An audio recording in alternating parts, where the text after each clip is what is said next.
Namo sarvantathaingatebhyo aradebhyo samyak sambuddhebhyo namo arya avalokite shvaraya bodhisattvaya mahaya sattvaya mahakarunikaya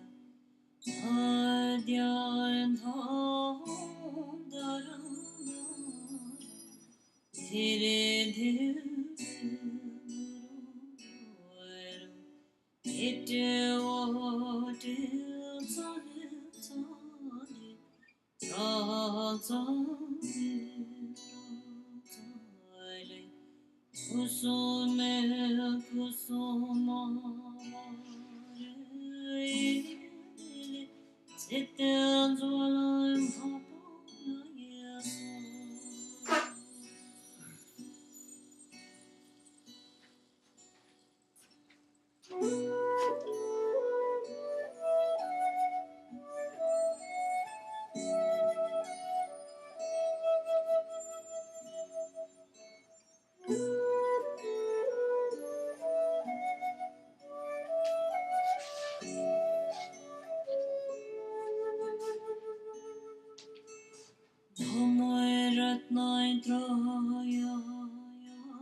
Namo sarvantathaingatebhyo aradebhyo samyak sambuddhebhyo namo arya avalokite shvaraya bodhisattvaya mahaya sattvaya mahakarunikaya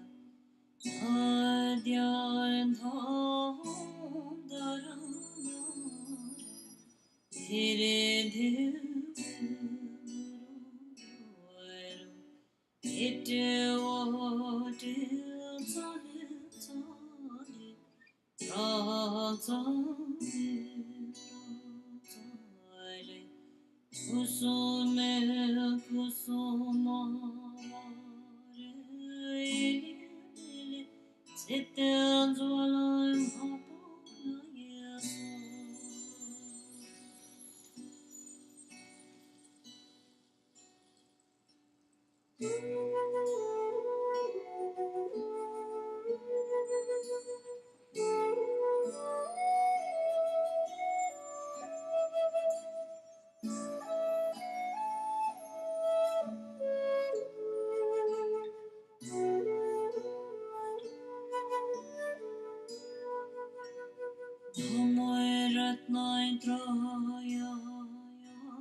Namo sarvantathaingatebhyo aradebhyo samyak sambuddhebhyo namo arya avalokite shvaraya bodhisattvaya mahaya sattvaya mahakarunikaya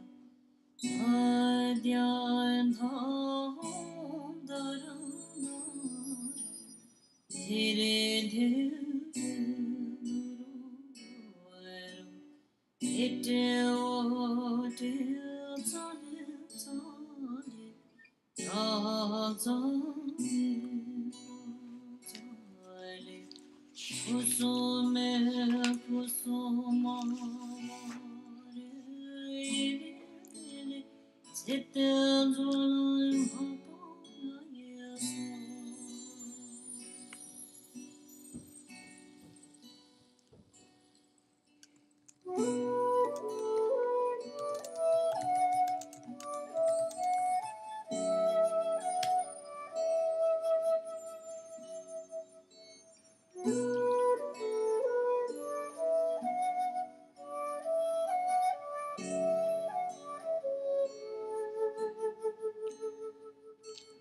Homoeratnai Troya and Homoria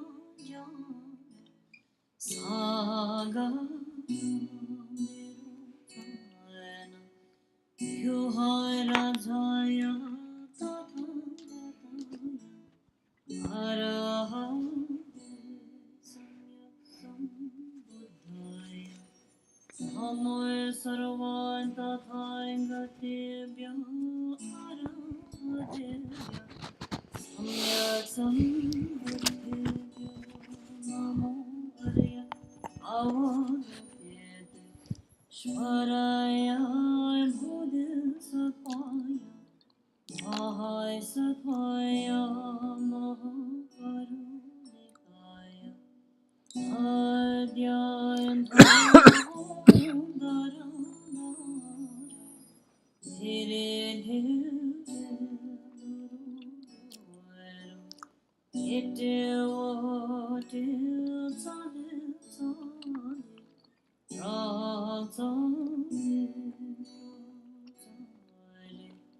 Kusume kusumare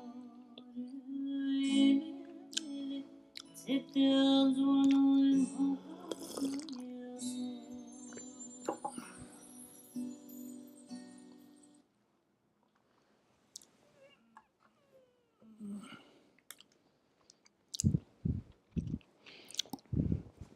Ah,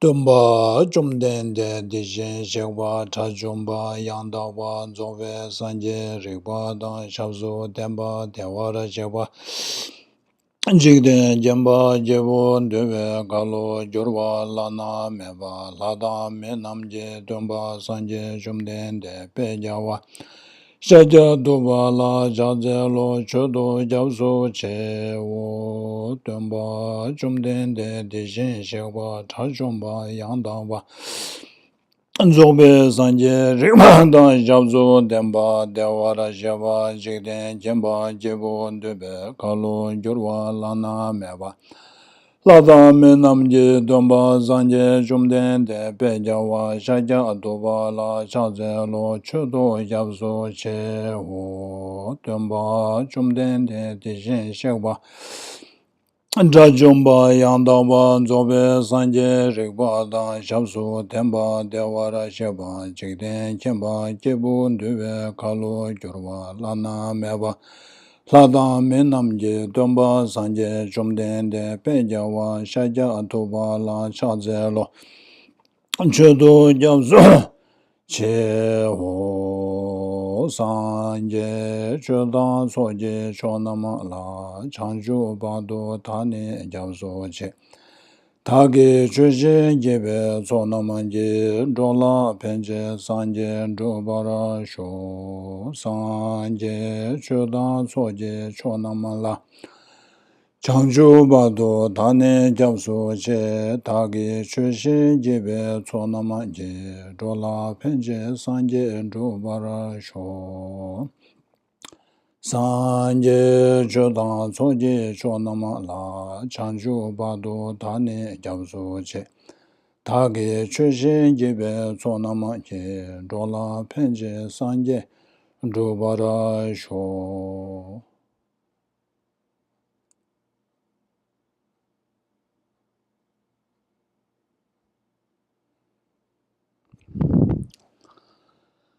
Okay, good morning, everyone. I hope you can see me and hear me clearly. And I normally go online maybe 7 minutes to 10. So if you cannot see me by then, maybe you should try to refresh. Sometimes, people complain that they cannot see me even though I'm already live. So I think refreshing your device may help. So, where are your assignments? I gave you an assignment. I hope some of you are, oh, just remembering now. So anyway, I wanted to share, people wrote in to share their experience, and so I wanted to read one of what do you call that, someone's experience during these past 12 weeks.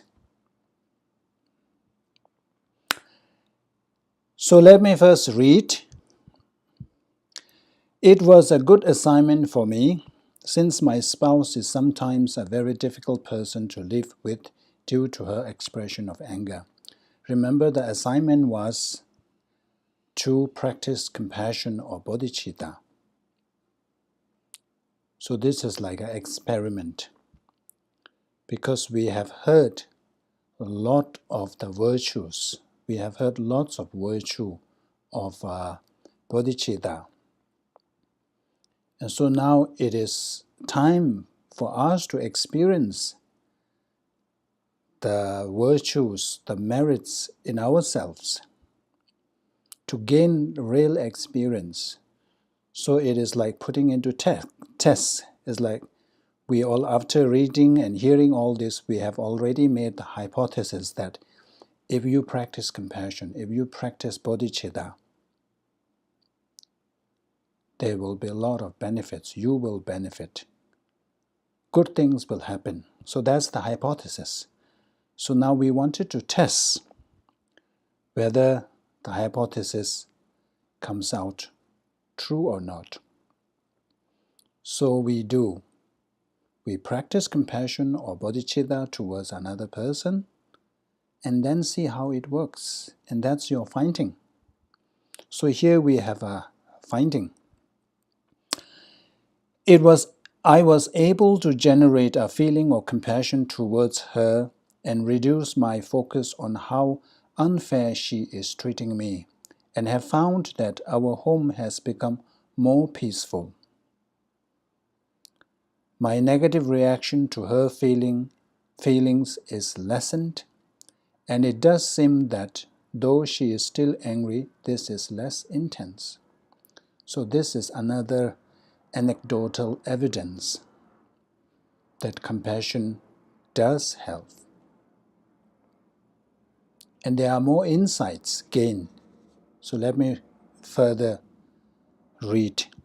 What is remarkable about this morning is that by following your advice of being aware of my own selfishness, in this situation with an angry person, it is so easy to consider myself as abused and to think her to be only bad. But looking into myself, I realize that I am in some way responsible, at the very least from past lives and karma. Therefrom, I should earn such a relationship. So that's a very profound insight. Why we are having difficulty when interacting with a difficult person is that we always feel that we are unfairly treated. That is not right.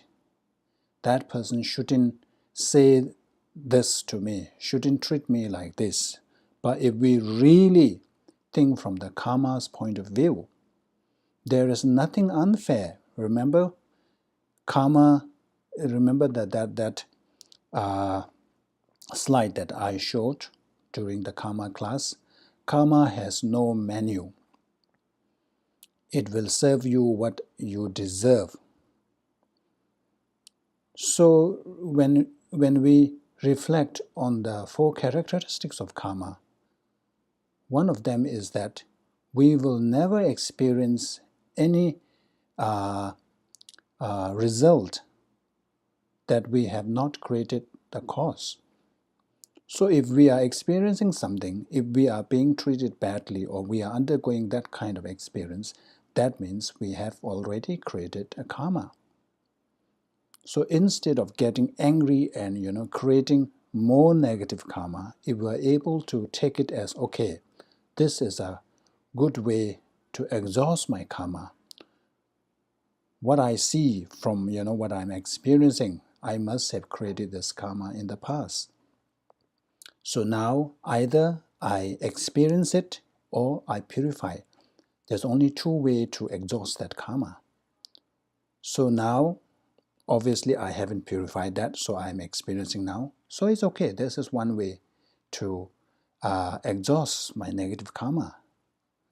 So if you are able to think that way, then first of all, you don't feel that impact. Instead of experiencing negative consequences, there is kind of a positive. You feel happy that this is one way to finish my karma. Because of that attitude, your response to the other person would be different. Instead of responding in a very angry and agitated way, you would be more calm, and you may not even respond. And that is like pouring water on fire. So the other person maybe will back away. So this is what I what I was saying. This is what all the texts are saying, that there are these benefits. So when I truly felt compassion for her and then felt no harmed by her anger, this reminds me of what you have taught on how selfishness creates such obscurations and suffering. So thank you very much. This is very insightful and very profound. So this is just one finding. So now we need to replicate this finding. So there was one experiment. Let's call it experiment. So the finding is that yes, it supported the hypothesis. So now we need to replicate this finding. If others find the same finding, then we can generalize, isn't it? That's how the research works. So anyway, thank you very much. And even though you have not written to me, but I know that you have tried. It does not mean that not writing does not mean that you have not tried or you have not applied. I have a strong belief that you have tried and you will continue trying. So I thank you all for doing that. So that's the main goal, isn't it? It doesn't matter how much you know, how much text you covered, but whatever little understanding you have, if we are able to really make a difference in our life, if we are able to bring positive changes in our life, whether it be in terms of relationship.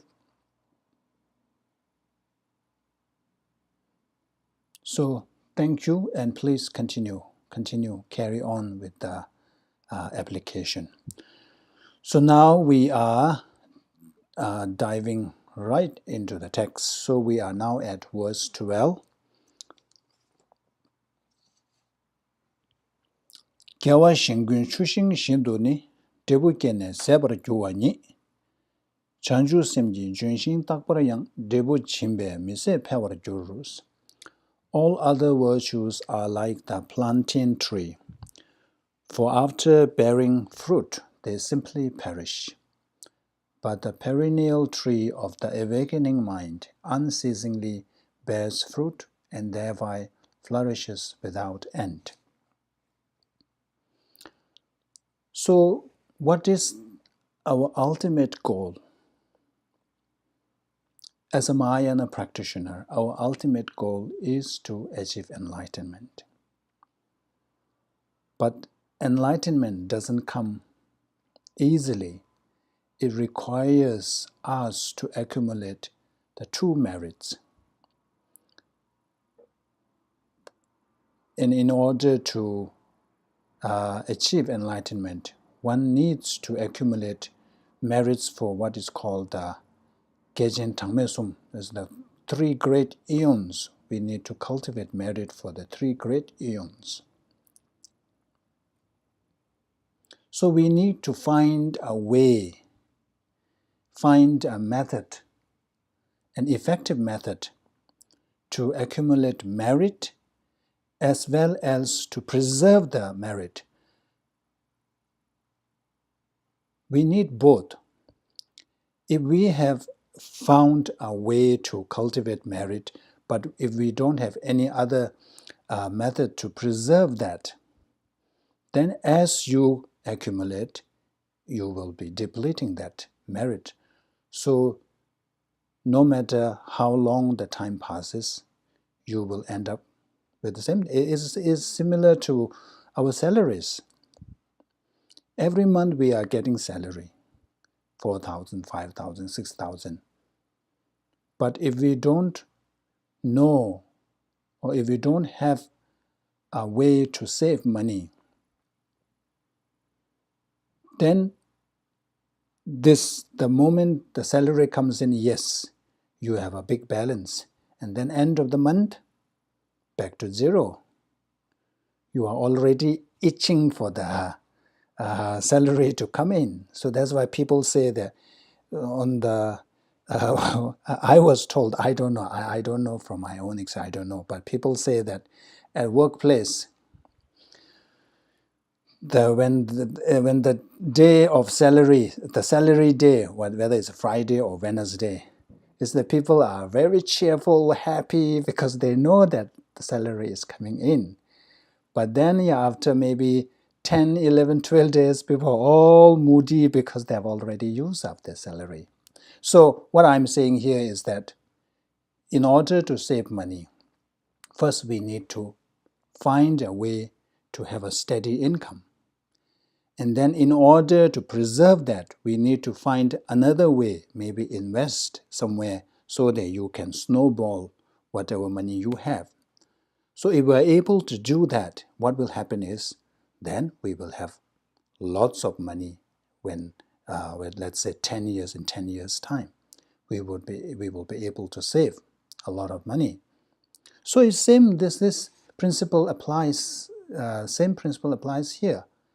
In order to achieve enlightenment, we need to accumulate lots of merits. So we need to find a way, method that can really help us. So here, Shantideva is recommending, suggesting an effective way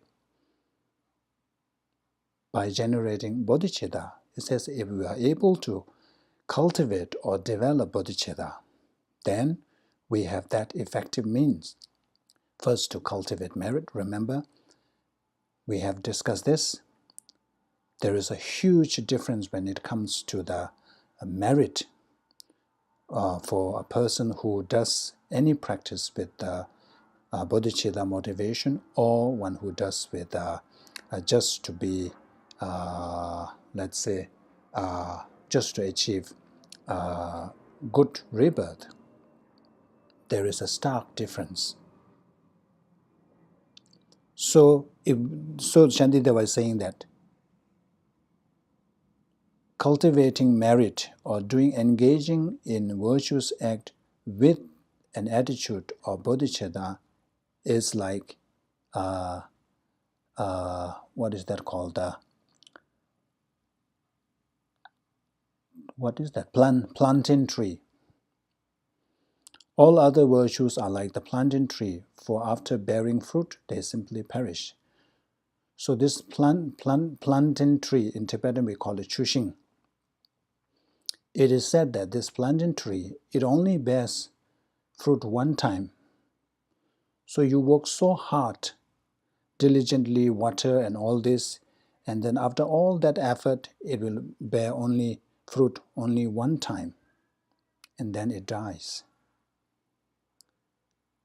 But on the other hand, this is called Junxing. In Tibetan it's called Junxing, but here they have translated as perennial. We don't need to look for perennial. It's like that's why I have a picture of an apple tree. Like apple tree, it continues every year. it bears fruit. It's not just one time. So, like the perennial tree or the apple tree, if we engage in any practice with the motivation of bodhicitta, then this mind, because of this mind, we will be able to produce merits or fruits unceasingly.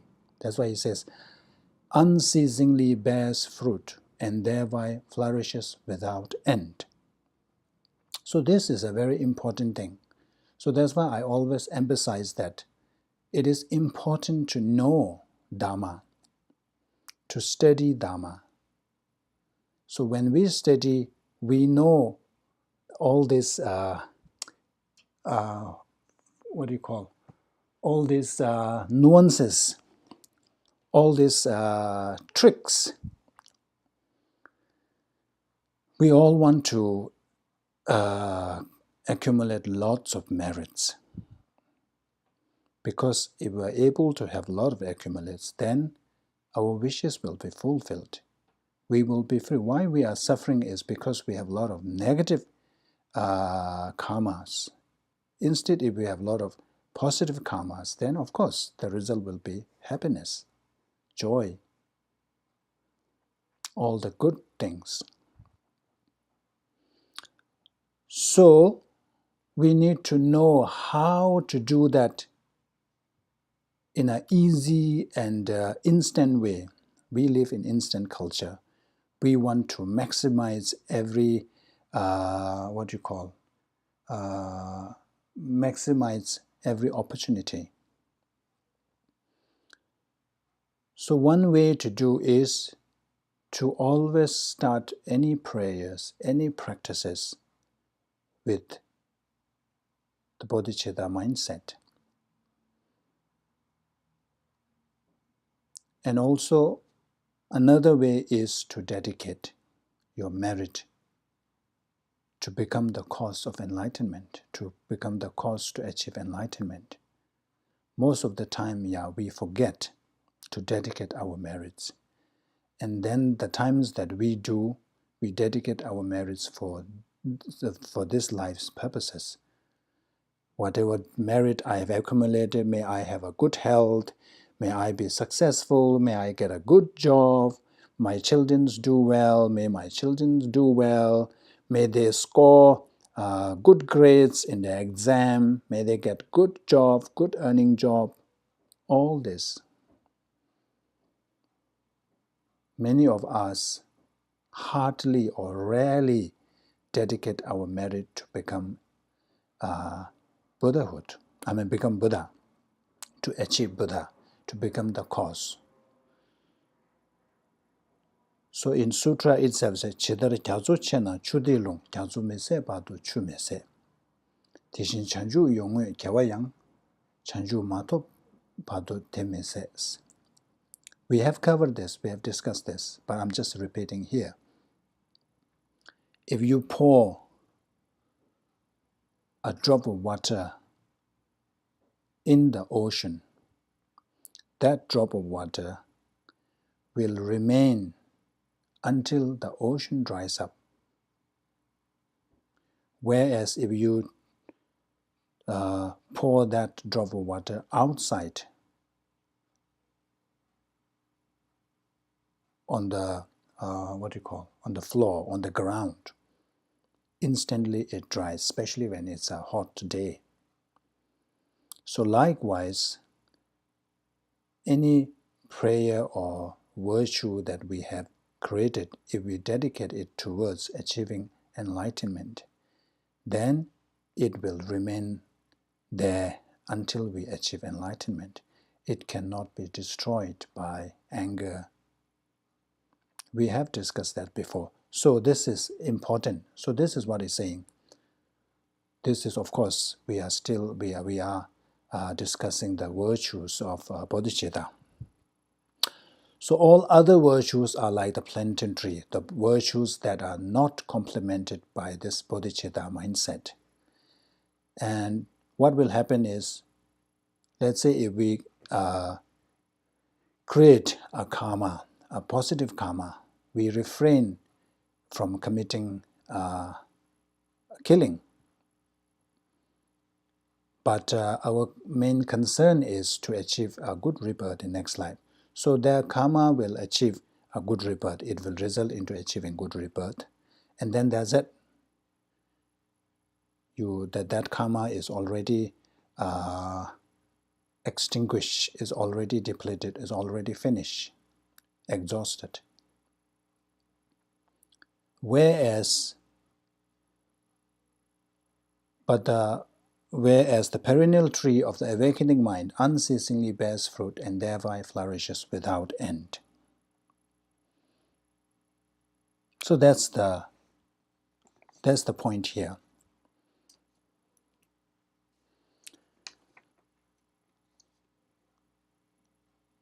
Dikwa shindu mise chena yang pala tene jikwa chimbudar kanla tene yuji tuyajurba tela bhaje namji chi me tens.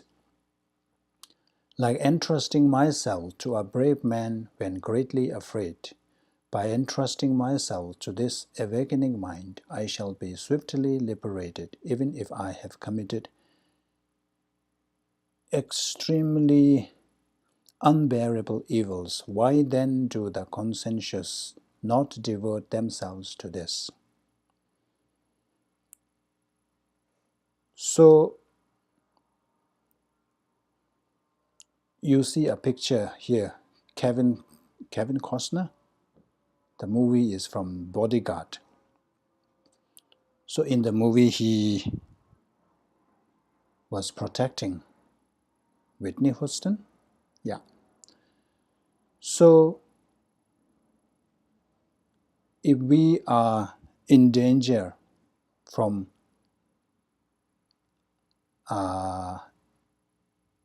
others, if our life is in danger, so if you are expecting others to harm you, so we need to find a protector. So we may hire a bodyguard. Another example would be, let's say if we committed a crime, a very huge crime, heinous crime or something, and when you committed such crime, you need to seek somebody to help you. You need to seek somebody's protection. So you may hire a good lawyer so that, this lawyer can help you. Likewise, when we talk about refuge, why we go for refuge? Because we wanted protection through refuge, to be born into lower realms, in order to prevent us from undergoing the sufferings of three lower realms. We take refuge, we seek protections in three jewels. So likewise, here is saying that if we have committed negative karma, even a very heavy karma, such as killing one's parents, we talk about this 5 heinous crime, Tsamenga, killing one's father, mother, drawing blood from Buddha, and then causing split among Sangha community. So these are considered very heavy. Tsamme is called tsamme. Normally, if we create a karma, we may experience that it will take few lifetimes to experience that. We may not experience the result immediately. But those karmas, the 5 karmas, once committed, if we have not purified them, then the very next life, we will go directly to hell realm. So that's why it's called tsamme. There's no gap or no boundary. Right after this life, we will experience the result. So I say here, even if we have committed that kind of heavy negative karma, but there is a way. There is an easy way to protect us from suffering the consequences.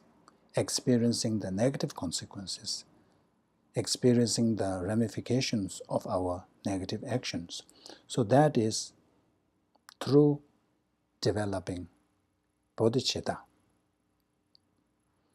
Even if I have committed extremely unbearable evils, why then do that?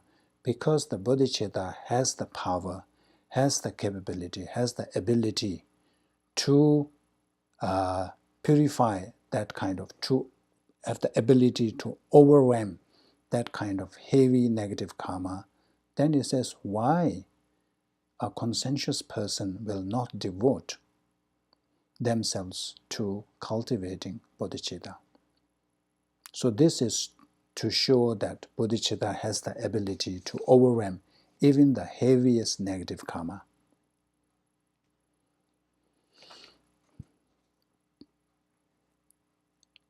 Teni tude meshin tikjenam kiji chigi nyabar sekbar che tiyi penyu padu meba ta jamgun lodan tembe norsang shees. So just like the fire at the end of an age, it instantly consumes all great evil. Its unfathomable advantages were taught to the disciple Sudana by the wise Lord Maitreya. So the earlier stanza is to show that bodhicitta has the ability to overwhelm the ramifications or the consequences of negative karma. By here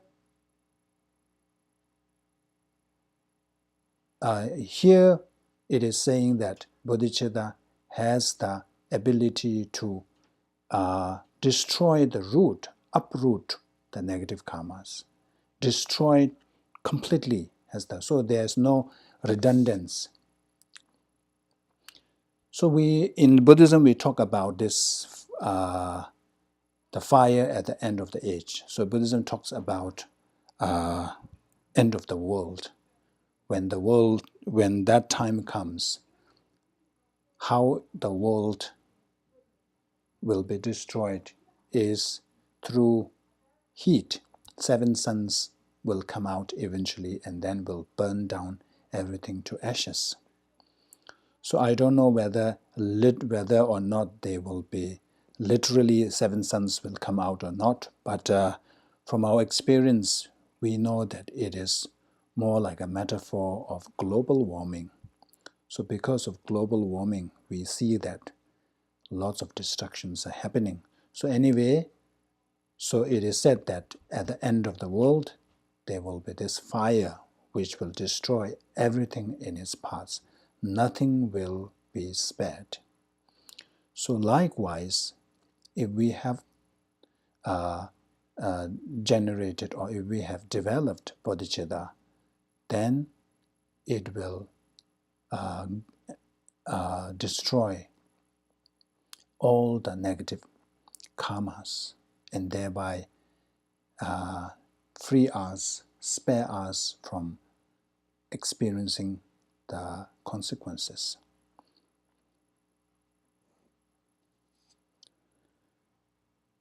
So we may wonder, I think another one way to illustrate this point is through the story of Asanga. Many of you know about Asanga. When he meditated, he went to do retreat for 12 years in order to meet Maitreya. So even after 12 years of retreat, he couldn't meet Maitreya. So he kind of gave up and then came out of his retreat. And then on the way, he saw this dog, very pitiful dog, infested with maggots. And when Asanga saw that, spontaneously a strong compassion arose and then decided to help that dog. But Asanga was met with two challenges. First of all, what will happen if he removed the maggots? What will happen to the maggots? And then secondly, how is he going to remove? If he uses his hands, it may kill the maggots. So finally, the solution is that he decided to cut a piece of flesh from his own thigh so that all the transferred maggot can at least feed on that meat. Then in order to avoid killing them, he decided to use his tongue to lick all of that and transfer onto that piece of flesh. As he knelt down to do so, the dog suddenly disappeared, and in its place stood Maitreya Buddha, or Maitreya. So Asanga asked, how come? I have done retreat for 12 years, but you didn't show up. But Maitreya said that I was there all along, but you couldn't see me because of your obscurations. The obscurations from your past negative karmas, you couldn't see me, even though I was there right next to you. But when Asanga generated that strong, powerful compassion, it kind of wiped all that obscuration, purified all that negative action. And that's why he was able to see Maitreya. And first, Asanga didn't believe. Then Maitreya said, okay, if you don't believe me, you just carry me on your shoulder and go to the town and tell people that you have Maitreya on your shoulder and see whether people can see or not. And only one elderly old lady saw something is like he's carrying a dog's dead body, corpse of a dead body, the dead dog. But nobody saw Maitreya. So this story illustrates the power of compassion, to purify our negative karma. So if compassion can do that, then of course we can easily extrapolate that to bodhicitta.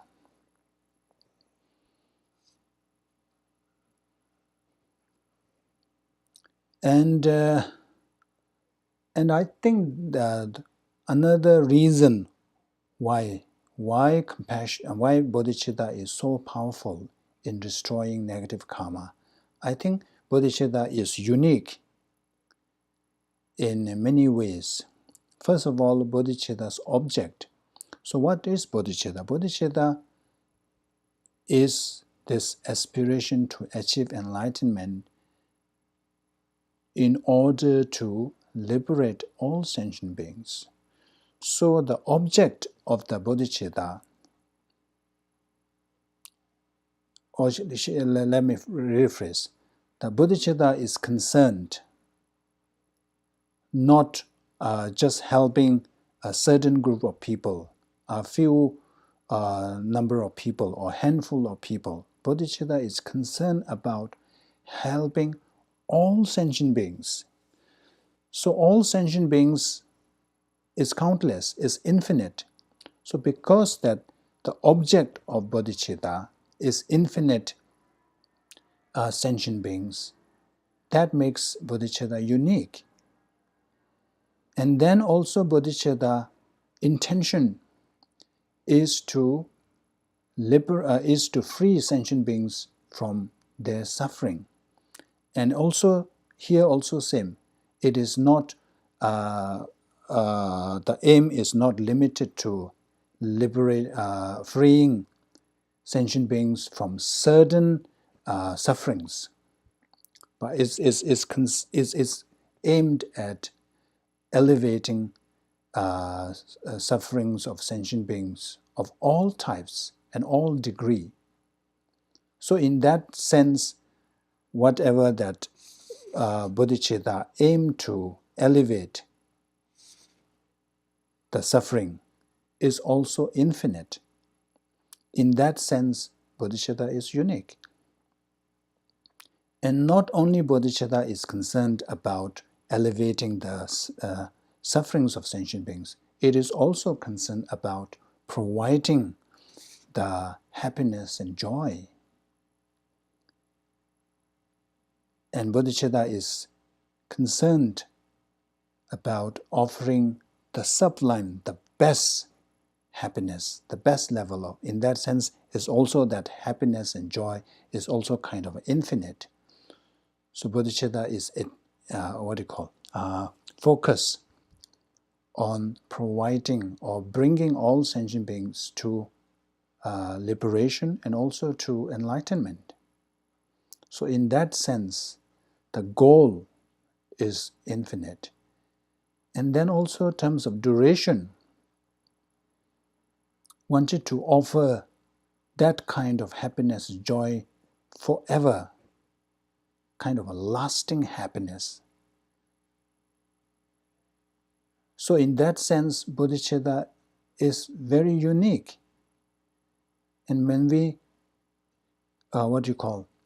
consider from these perspectives, from these points, then maybe, we may, it may make, it may become easier for us to understand the merit. At the moment, it is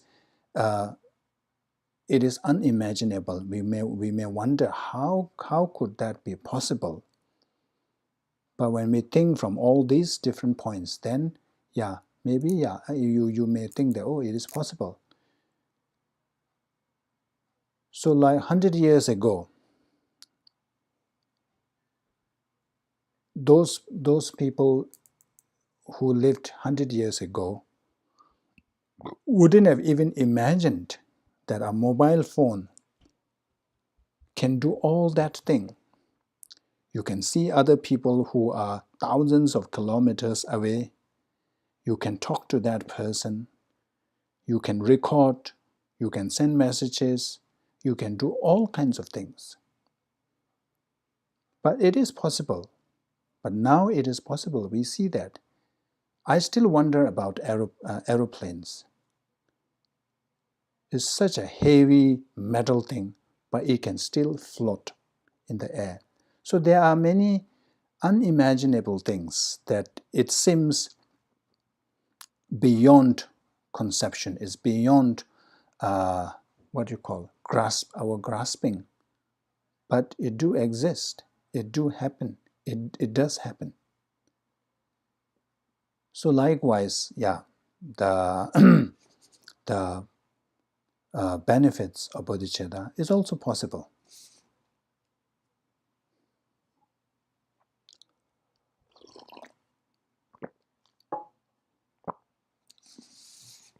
So now the question is, what is bodhicitta? We have discussed so much about the virtues of bodhicitta. But what is bodhicitta? So in Maitriya's Ornament of Clear Light Realization, bodhicitta is for others' welfare, the desire to attain complete attainment. So bodhicitta has two parts. One part is desire for others' welfare. The intention is to help sentient beings.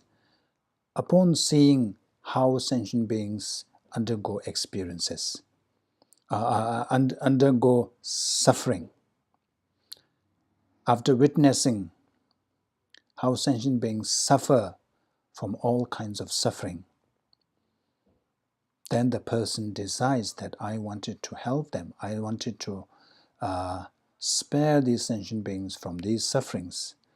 I wanted to liberate these from this cyclic existence where they have no choice but to suffer. So the intention is to achieve enlightenment. Intention is to benefit the sentient beings, to help sentient beings. But then when you look at your own status, when you examine your own ability, at the moment, we cannot even help one sentient being, let alone all sentient beings. And then when is that possible? One realizes that when one becomes Buddha, then one has the potential, one has the capability, one will be able to help sentient beings, one will be able to liberate sentient beings. So that's when the desire to attain complete attainment, a desire to attain enlightenment comes. So the primary goal is to benefit sentient beings, to liberate sentient beings from the ocean of suffering and lead them to liberation. That's the primary goal. That's the main goal. But in order to do that, the person needs to achieve enlightenment. So achieving or aspiring to achieve enlightenment is like a means, is a secondary goal. So that's what bodhicitta is. Wanting to achieve enlightenment so that one can help other sentient beings. So that is what is bodhicitta, what bodhicitta is.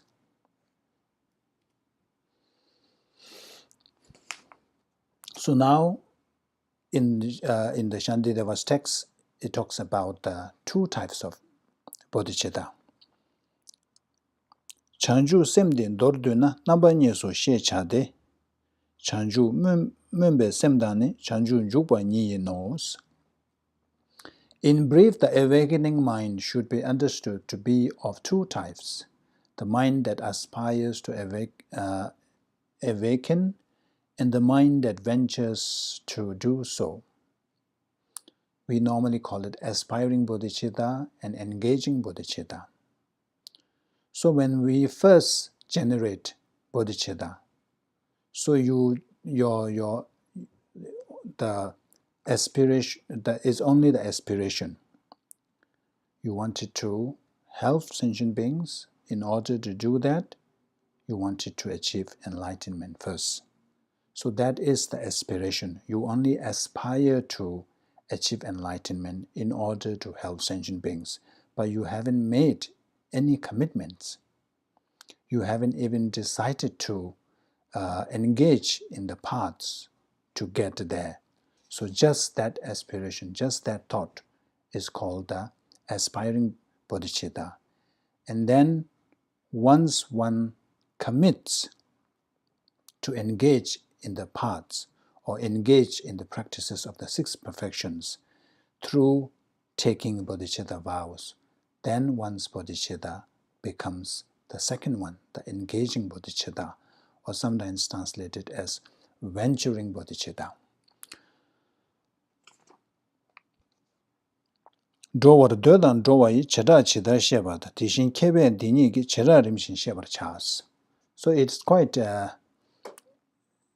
as is understood by the distinction between aspiring to go and actually going, so the wise understand in turn the distinction between these two. So now Shantideva is listing the distinctions. How can we distinguish between the two? So the analogy is a person aspiring to go. Let's say we heard a lot about Tibet, and then we decide, okay, one day, I will go to Tibet. So you at that time you haven't started the journey, but you have made the decision. You have made this aspiration that you will go to Tibet, but you haven't taken the action yet. And then a year later, when you are already on the flight, flying to Tibet, so that's when you are actually going. You have taken the action to go there. So that's similar to engaging bodhicitta. So it's quite easy, isn't it? As is understood by the distinction between aspiring to go and actually going. So these are already translated works. So sometimes, yeah, it is just read it and it's so easy to understand.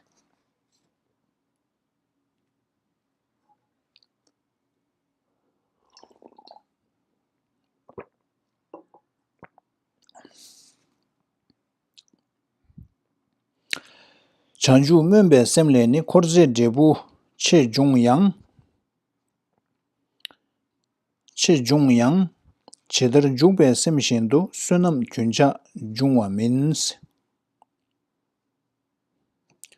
Okay, before that I wanted to make it clear here.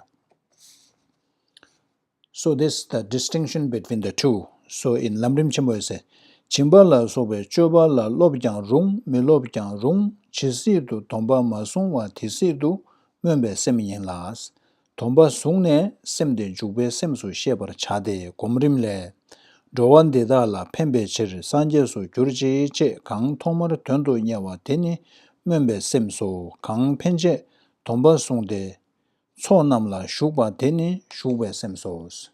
So the what you call the distinguishing feature is whether a person has taken the bodhisattva vow or not. So if a person has taken the bodhisattva's vow, thereupon the person's bodhicitta is what we call the engaging bodhicitta. Prior to that, before taking the bodhicitta vows, so that bodhicitta is only aspiring bodhicitta. So it is very clearly stated in Lamrim Chimo. So it's easy, isn't it? So aspiring bodhicitta is the bodhicitta that is not complemented by bodhisattva vows, whereas the engaging bodhicitta is the bodhicitta that is complemented by bodhisattva vows. The person who has taken the bodhisattva vows, but of course we take bodhisattva vows, but we don't have the bodhicitta. Our is very contrived. So the bodhicitta, the benefits, all this what we are talking about, is those who can generate bodhicitta spontaneously. That one you need to train in order to have that kind of spontaneity. At the moment, yeah, even we try to contrive, it is very hard. But when you actually develop bodhicitta, then just a thought, it will spontaneously arise. So we are not at that level. I am not at that level. I don't know about you, but I'm not at that level. So it doesn't mean that, when we take bodhisattva vows, we always take bodhisattva vows. We should not mistakenly assume that, oh, now, I have bodhicitta, my bodhicitta is engaging bodhicitta. But that depends on whether you have really developed bodhicitta or not. If you have really developed bodhicitta, and then if you take bodhisattva vows, then you can say that, okay, my bodhicitta is engaging bodhicitta. Okay? I want you to make this clear.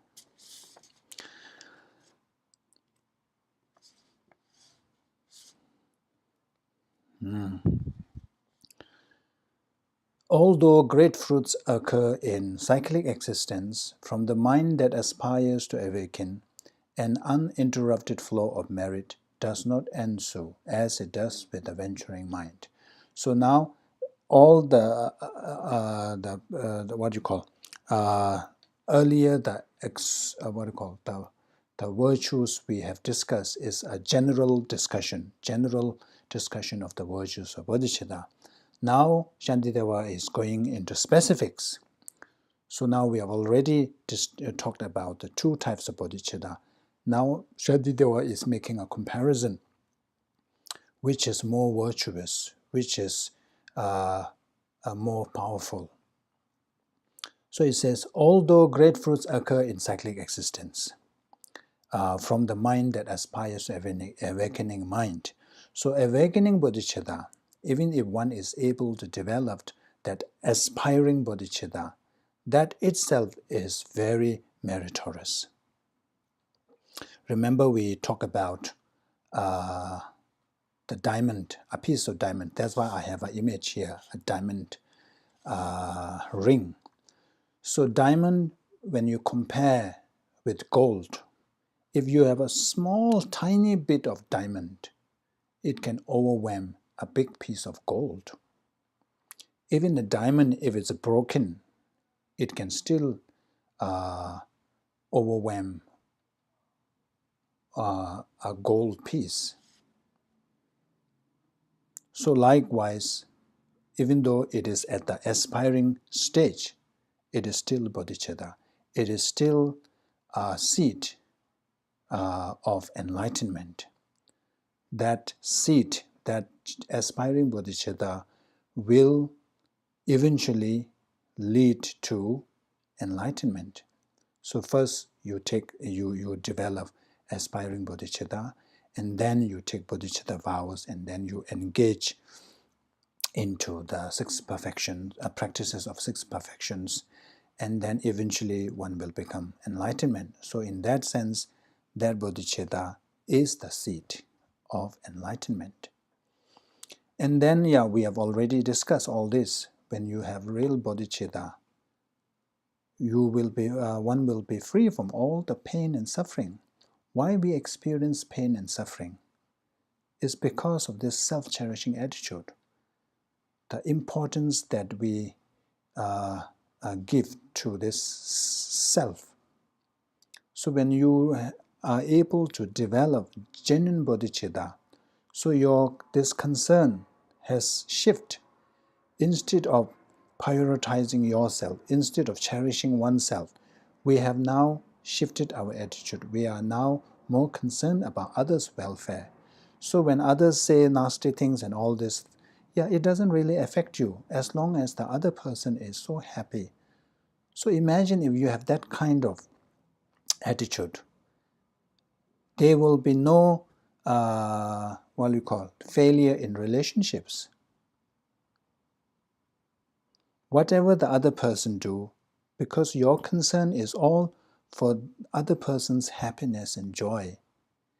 Even though whatever that person is doing, it causes inconvenience to yourself, but you are willing to let it go as long as it makes the other person happy. I am okay. You see, that kind of attitude. Imagine if we have that kind of attitude. Things will be completely different. So that's why even though, so the aspiring bodhicitta itself, it has its own many benefits. But if you compare that to engaging bodhicitta, it says that it is far greater than the aspiring bodhicitta.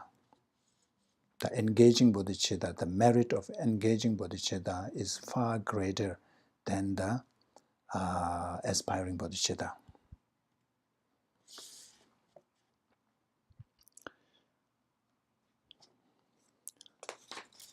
강내 송대 셈jen kam 타ye rabdu chewechir midobaye semjisu semde yanda lang gyurba dene 송대 ni lokam pame gyurjan sunamshu gyumicheba tumashi namkanyamba rabdu jungs.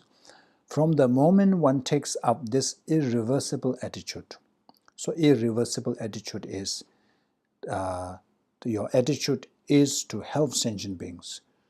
So once you have taken the Bodhisattva vows, you have committed to really pursue that. So it is reversible. You won't go back. You won't, let it go. The mind that aspires to liberate entirely the infinite realms of being. So this irreversible attitude, what is this? Is that the attitude that aspires to liberate all sentient beings, not just one, two sentient beings, not just sentient beings in the form realms or the desire realms, but all the beings in all the three realms, the mind that aspires to liberate entirely the infinite realms of beings. So this is talking about the engaging bodhicitta. The moment one develops the engaging bodhicitta, then what will happen is, from that time hence, even while asleep or distracted, a force of merit equal to the sky will perpetually ensue. That's wonderful, isn't it? You don't have to really pursue. You can even sleep. So here in Tibetan version we say Pame Kyur Kyang, there's a Kyang, there's this word, or this word here. So that includes not just sleep when you are distracted, when you are walking, when you are sleeping, when you are eating, whatever you are doing, all your actions, whatever you are doing, whether you are consciously thinking of benefiting sentient beings or not, it says the merit will keep coming. 밤에 gyurjang sunam shuk gyumi cheba tumashi namkanyamba, equal to the sky. So that would be so great. We always chase after merits. So this is the best way. Once develop that mind, and then everything will fall into place. So that's the benefit of developing or generating engaging bodhicitta.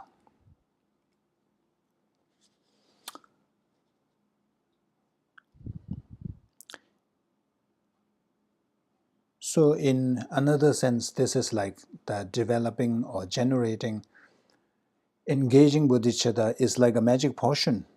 We talk about the elixir that can transform metal into gold, but this is like another magic solution that can transform, that can change our every action into a virtue, into a merit. So why not? Why not try to develop that? Yeah. Dini teba tangjeba laksan gini shubale meme simjin tuangichir tishin shaba nigi songs. So now Shantideva is going into providing reasons why bodhicitta is so beneficial, so meritorious. So he starts by providing what is called establishing the fact by spiritual authority. We call it Lung Laten. So we quote Buddha. So this is this so and so because Buddha said it. That's one way. Some of the things, yeah, it is very difficult to logically or logically establish. So we need to quote Buddha on this because Buddha is enlightened. Buddha is all-knowing. So here the first part is saying, this was explained by the Buddha. So the reasons for the benefit. So this is first is quoting Buddha. So this was explained by Buddha together with supporting reasons in the teachings given at Subahu's request for the sake of those inclined to lesser paths. So there are beings who, upon trying to engage in the Mahayana path, then when they hear about, oh, it is so difficult, it takes long time, one need to accumulate merits for 3 great eons, they get discouraged. And then there is likelihood that they may leave the Mahayana path and then join the Theravada path. So in order to bring these back to a Mahayana path, so for the sake of those inclined to lesser path, so Buddha taught about the benefits. Buddha extolled the virtue of bodhicitta so that they will stick to Mahayana path and ensue enlightenment. So that's the the reason for benefit based on Buddha's word. So now, logic, applying logic, through logical establishing by reasoning, providing reason why bodhicitta is so meritorious. Simjin namji lene tsam selo nyamdu samna yang pendo samba tangdende suna pangme tengyur na simjin re re medewa padu meba sendo jing re renga yonde pagme du drubarndoba me chi goes. So this one is first, I think we have already touched on that. It is meritorious because of the object. It is aimed at infinite number of sentient beings. Because of that, it is meritorious. If even the thought to relieve living creature of merely a headache is a beneficial intention endowed with infinite goodness. So there is a story about Zawe Pomo. So Zawe Pomo, Pomo generally means girl, but here it was a name given to a boy.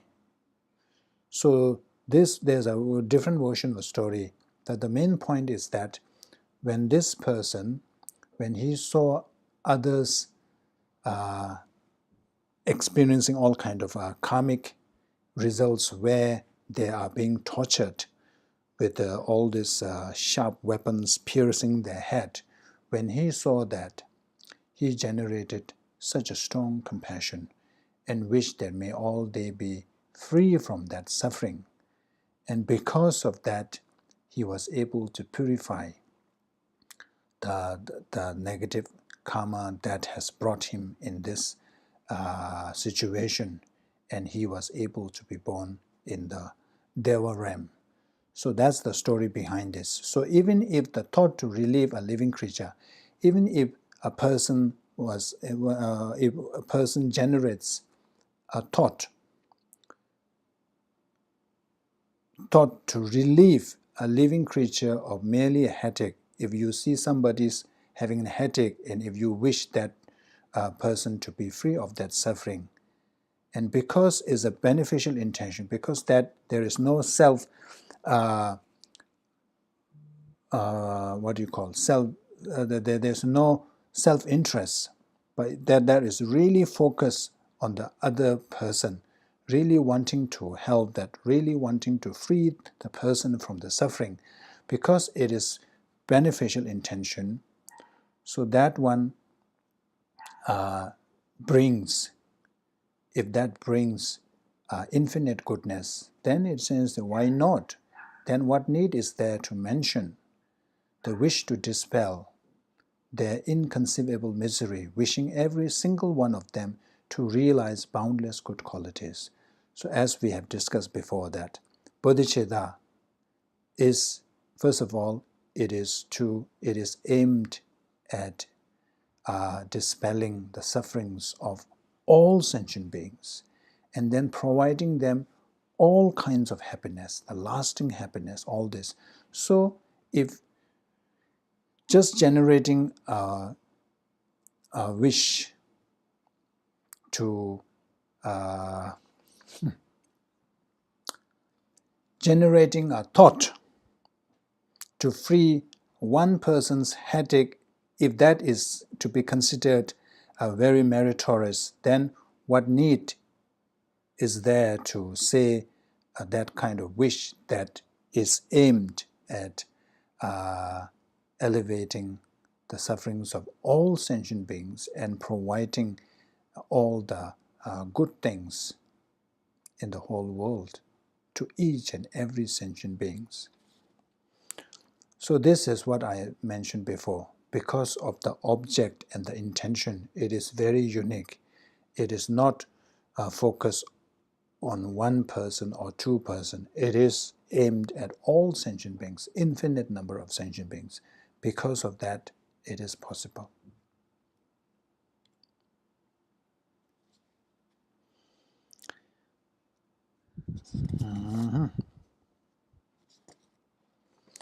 Pam yana mayang rungs